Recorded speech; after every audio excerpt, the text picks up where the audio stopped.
हमारे YouTube channel famous stories of the world में आपका स्वागत है। और आज है भारत पर मुस्लिमों के आक्रमण की गाथा और भारत में मुस्लिम साम्राज्य के स्थापना की गाथा। देखिए, हमारे देश भारत पर लगातार विदेशी आक्रमणकारियों के आक्रमण होते रहे हैं और भारतीयों ने लगातार उन होने वाले आक्रमणों का प्रतिरोध किया है या उनका सामना किया है और वो अधिकांश सफल भी हुए हैं। देखिए, भारत पर अरबों के आक्रमण की बात करें तो माना जाता है खलीफा उमर के समय। तो खलीफा उमर के समय 636 ईस्वी के अंदर अरबों का पहला जो आक्रमण है वो हमारे यहाँ भारत में ठाणे पर हुआ था। ठीक है, लेकिन भारतीयों ने इसे असफल कर दिया। ये हमें पता चलता है फुतूह उल बुल्दान। ठीक है, इस रचना से पता चलता है भारतीयों ने इस आक्रमण को असफल कर दिया। इसके पश्चात भी आक्रमणों का सिलसिला थमा नहीं और बाद का आक्रमण है वह बड़ौच बंदरगाह और वह सिंध के देवल बंदरगाह पर हुआ। लेकिन अपन चचनामा रचना के अनुसार इस आक्रमण के बारे में भी हमें जानकारी मिलती है। इससे पता चलता है कि बड़वास या बड़ौच और सिंध के देवाल बंदरगाह पर जो आक्रमण हुआ उस आक्रमण को भी भारतीयों ने असफल कर दिया। और देवल पर जो सिंध के देवाल बंदरगाह पर जो आक्रमण हुआ था, चचनामा के अनुसार उस युद्ध के अंदर अरबों का सेनानायक मुधायरा या मुधाईरा, ठीक है, ये हार गया और युद्ध के अंदर मारा गया। इस प्रकार भारतीयों का प्रतिरोध अच्छा था या यूं कहीं लगातार जारी था। लेकिन 712 ईस्वी के अंदर अरब सेनानायक मोहम्मद बिन कासिम ने, किसने? मोहम्मद बिन कासिम ने भारत पर आक्रमण किया और यह आक्रमण सिंध पर हुआ। और उस समय सिंध के राजा थे दाहिर। कौन थे? सिंध के राजा दाहिर के साथ इनका सामना हुआ था। देखिए, दाहिर है उसके साथ जब संघर्ष हुआ, उस संघर्ष के बारे में बाबा धूरी ने क्या लिखा है? उन्होंने लिखा है कि बहुत ही भयंकर संघर्ष था। ठीक है, जैसा संघर्ष जैसा न देखा और न सुना, यानी भयंकर संघर्ष हुआ। इस संघर्ष के बारे में कहते हैं पहले ऐसा संघर्ष ना देखा न सुना। ये किसने लिखा है? ये बाबा धूरी ने लिखा है, महाभयंकर संघर्ष। जबकि चचनामा की रचना, दूसरी रचना की बात करें, चचनामा, उस रचना के अनुसार पता चलता है कि काफिरों ने, देखिए यहाँ काफिर किसे कहा गया है? गैर मुस्लिमों को। यानी काफिरों ने क्या किया? अरबों को चारों तरफ से घेर लिया, उनको बुरी तरीके से जकड़ लिया। ठीक है, लेकिन उनकी हार निश्चित थी, लेकिन उनकी किस्मत शायद अच्छी थी कि अचानक क्या हुआ? हाथी पर सवार राजा दाहिर को एक तीर सीने पर लगा। कहाँ लगा? एक तीर सीने पर लगा, जिसके कारण राजा दाहिर की मृत्यु हो गई। ठीक है, तो युद्ध का सारा नक्शा पलट गया। लेकिन युद्ध का नक्शा पलटने के बावजूद भी राजकुमार जेसिया, कौन है? राजकुमार जेसिया और सम्राज्ञी तो रानी बाई थी, सम्राज्ञी रानी बाई, ठीक है, उन्होंने किले की रक्षा के लिए लगातार संघर्ष जारी रखा था। ठीक है, इस प्रकार भारत पर संघर्ष लगातार चलते रहे। आगे आने वाले संघर्षों के अंदर मुख्य नाम लिया जाता है महमूद गजनवी का। ठीक है, देखिए महमूद गजनवी है, इसने भारत पर अनेक आक्रमण किए थे और इन आक्रमणों के अंदर कश्मीर के राजा यानी महमूद गजनवी ने आक्रमण किया तो कश्मीर के सहायक शासक जयपाल और आनंदपाल को उनका सामना करना पड़ा। लेकिन यहाँ भी ये हो सकता है कि संघर्ष कड़ा हुआ, लेकिन गजनवी की शायद किस्मत अच्छी थी। ठीक है, कालांतर में इसी होते आक्रमणों में मोहम्मद गौरी ने भारत पर जब आक्रमण किए तो उसका सामना किसके साथ हुआ? पृथ्वीराज चौहान के साथ हुआ। और बताया जाता है कि पृथ्वीराज चौहान ने कई बार मोहम्मद गौरी को पराजित कर दिया, लेकिन फिर भी लगातार होते इन आक्रमणों के कारण 1206 के अंदर भारत में मुस्लिम सत्ता स्थापित होने में कामयाब हो गई। यानी लगातार संघर्ष चलते रहे, भारतीयों ने लगातार प्रतिरोध भी जारी रखा और ये प्रतिरोध चलता रहा।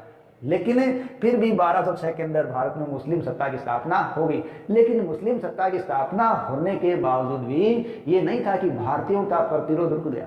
भारतीयों ने प्रतिरोध अब भी जारी रखा और उनका प्रतिरोध विदेशियों के सामने लगातार जारी रहा और ये ही प्रतिरोध उनका स्वतंत्रता आंदोलन तक लगातार जारी रहा। तो कहने का मतलब है भारत है वो एक संघर्षकालीन भारत के रूप में प्रस्तुत हुआ है। दिल्ली सल्तनत जिसका समय 1206 से 1526 है, इस दिल्ली सल्तनत में जो सबसे पहला वंश है उसमें यामिनी वंश, इलबरी वंश या यूं कहें गुलाम वंश, ये सबसे पहला वंश है दिल्ली सल्तनत का, जिसने 1206 से 1290 तक शासन किया है। और गुलाम वंश का पहला शासक है कुतुबुद्दीन ऐबक। कुतुबुद्दीन ऐबक का शासनकाल 1206 से 1210 ईस्वी रहा है। देखिए कुतुबुद्दीन ऐबक है उसको लाख बख्श कहा गया है। क्या कहा गया है? लाख बख्श, क्योंकि वो काफी दान करने वाला शासक था। और कुतुबुद्दीन ऐबक की राजधानी थी लाहौर।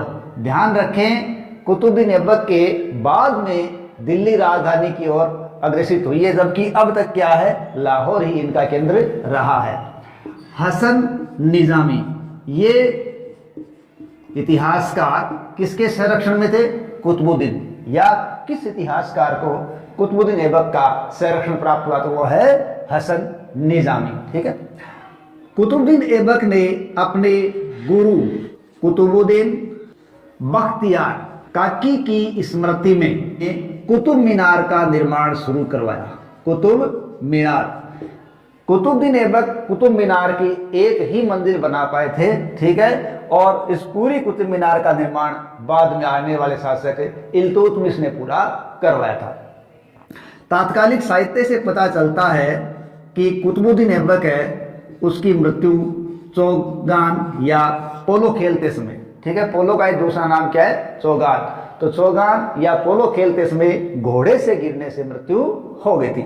इस प्रकार कुतुबुद्दीन ऐबक का शासनकाल बहुत ही कम रहा है और वो लगभग इनका शासन भी संघर्ष में व्यतीत हुआ है। तो कुतुबुद्दीन ऐबक के बाद के शासक है दिल्ली सल्तनत के प्रमुख शासकों के रूप में शामिल इल्तुतमिश। ठीक है। देखिए इल्तुतमिश कुतुबुद्दीन ऐबक के बाद 1210 से 1236 तक शासन बने हैं। ये जो कार्यकाल है ये अपने आप में एक अच्छा कार्यकाल है। और इल्तुतमिश भारत के अंदर मुस्लिम सत्ता का वास्तविक संगठनकर्ता माना गया। ध्यान रखें भारत में मुस्लिम सत्ता का वास्तविक संगठनकर्ता कौन माना गया है? इल्तुतमिश। इल्तुतमिश कौन था? कुतुबुद्दीन ऐबक का दामाद और उत्तराधिकारी था। कुतुबुद्दीन की एक के बाद जब शासक बने इल्तुतमिश तो उन्होंने तुर्की अमीरों का एक दल तैयार किया। तुर्की अमीरों के इस दल को चालीसा या तुर्कान ए चहलगानी नाम से जाना गया है। इल्तुतमिश ने अपने राज्य को बढ़ाने के लिए भी विजय अभियान किए हैं। उन्होंने 1226 को, ठीक है, 1226 में रणथंभौर पर आक्रमण किया और उस पर कब्जा कर लिया। ठीक है। इसी प्रकार इल्तुतमिश ने अन्य विजय अभियानों के अंदर मालवा पर आक्रमण किया और मालवा पर आक्रमण करके वहां के भिलसा दुर्ग पर कब्जा कर लिया था। इसके अलावा इल्तुतमिश ने बंगाल की तरफ भी अभियान किया। ग्वालियर के दुर्ग को घेरकर ग्वालियर के दुर्ग को विजय प्राप्त किया। जालौर पर भी उन्होंने अधिकार किया। इस प्रकार इल्तुतमिश है उन्होंने काफी क्षेत्र बढ़ा लिया था। ख्वारिज्म के शासक, ठीक है, ध्यान रखें, जलालुद्दीन मंगबर्नी ख्वारिज्म के शासक है। कौन है? जलालुद्दीन मंगबर्नी। ये शरण मांगने के लिए इल्तुतमिश से शरण मांगने के लिए आए थे, लेकिन इल्तुतमिश ने इनको शरण नहीं दी। ठीक है। तो जलालुद्दीन मंगबर्नी को शरण न देकर इन्होंने मंगोल सेना नायक चंगेज खां से भारत को बचाया। ठीक है। क्यों कि चंगेज खां किसका पीछा कर रहा था? जलालुद्दीन मंगबरनी का। और मंगबरनी ने अपने दूत को भेजकर इल्तुतमिश से सहायता मांगी, लेकिन इल्तुतमिश से सहायता नहीं दी। इस प्रकार चंगेज खां को भारतीय आक्रमण का सामना नहीं करना पड़ा, वो सीधा निकल गया। इस प्रकार इल्तुतमिश है वो भारत में एक मुस्लिम सत्ता को संगठित रूप देने में कामयाब रहा। इल्तुतमिश है उसकी मृत्यु के पश्चात, ठीक है, इल्तुतमिश की मृत्यु 1236 में हुई। तब शासक बने कौन? रजिया सुल्ताना शासक बनी, ठीक है। देखिए इल्तुतमिश ने अपने जीवन काल के अंदर ही अपनी पुत्री रजिया सुल्ताना को अपना उत्तराधिकारी घोषित कर दिया था, लेकिन इल्तुतमिश की मृत्यु के पश्चात रजिया सुल्ताना के भाई या यूं के इल्तुतमिश के पुत्र रुकनुद्दीन फिरोज शाह ने, किसने? रुकनुद्दीन फिरोज शाह ने किस पर कब्जा कर लिया? सत्ता हथिया ली, ठीक है। लेकिन बाद में रुकनुद्दीन फिरोज शाह की हत्या करके रजिया सुल्ताना है वो शासक बनने में कामयाब हुई। हालांकि रजिया सुल्तान है वो शासक बन गई, लेकिन परंपरावादी कट्टरवादी, ठीक है, परंपरावादी कट्टरवादी या कट्टरपंथी जो तुर्क अमीर थे, ठीक है, उन तुर्क अमीरों ने क्या किया? उन्होंने रजिया को कभी स्वीकार नहीं किया। उनके विरोध या विद्रोह का सामना लगातार रजिया सुल्ताना को करना पड़ा। इसका कारण क्या था? इसका कारण था कि रजिया सुल्ताना ने कुब्बा, ठीक है, यानी कोट और कुलह यानी टोपी पहननी शुरू कर दी और पुरुषों की तरह उसने रहना प्रारंभ कर दिया। ये कट्टरपंथी अमीरों को कभी बर्दाश्त नहीं हुआ और साथ ही साथ उसने पर्दा है वो भी त्याग कर दिया। इस बात को तुर्क के अमीर स्वीकार नहीं कर पाए और लगातार रजिया के खिलाफ विद्रोह करते रहे। एक एबिसीनिया के निवासी थे जमालुद्दीन याकूत। तो जमालुद्दीन याकूत को अश्वे आखुर या अश्वशाला का प्रधान बना दिया, यानी घोड़ों की शाला है उसका प्रधान बना दिया। किसको? जमालुद्दीन याकूत को, जो कि अबिसीनिया का एक निवासी था। इसको अश्वे आखुर बनाने से भी तुर्की अमीर और भी नाराज हो गए और बाद में सरहिंद के शासक से इन्होंने क्या करवा दिया? झगड़ा या विद्रोह करवा दिया। तो रजिया सरहिंद के शासक के विद्रोह को दबाने के लिए वहां गई। हालांकि विद्रोह को शांत करने के लिए वहां गई, तब उन्होंने इस अभियान के दौरान विद्रोहियों ने जमालुद्दीन याकूत की हत्या कर दी और वहां किसको कब्जा कर लिया? यानी रजिया सुल्तान को वहां कब्जे में लेकर जेल में डाल दिया। लेकिन रजिया सुल्ताना ने क्या किया? बठिंडा के सरदार अल्तूनिया से विवाह कर लिया। इससे बठिंडा के सरदार अल्तूनिया से विवाह कर लिया और वापस दिल्ली की ओर लौटी। लेकिन रास्ते में विद्रोहियों ने इन दोनों की हत्या कर दी। इस प्रकार रजिया सुल्तान है उन्होंने 1236 से 1240 तक शासन किया था, ठीक है। तो रजिया सुल्ताना का इस प्रकार अंत हुआ। लेकिन रजिया सुल्तान के पश्चात एक अव्यवस्थित सा शासन चला है। इसमें 1240 से 1242 तक रजिया के भाई बहराम शाह ने शासक किया। 2 साल का बहुत ही संक्षिप्त शासन है। उसके बाद 1242 से 1246 तक मसूद शाह ने शासन किया और 1246 से लगभग 1265 तक नासिरुद्दीन महमूद ने शासन किया। हालांकि नासिरुद्दीन महमूद का शासनकाल काफी लंबा है, लेकिन अपने समय में ही नासिरुद्दीन महमूद है वो एक कठपुतली शासक की तरह रहे और उसकी सत्ता का जो संपूर्ण भोग है वो इसका सेनानायक बलवन किया करता था, ठीक है। तो नासिरुद्दीन के पश्चात शासन सत्ता किसके हाथ में आ गई?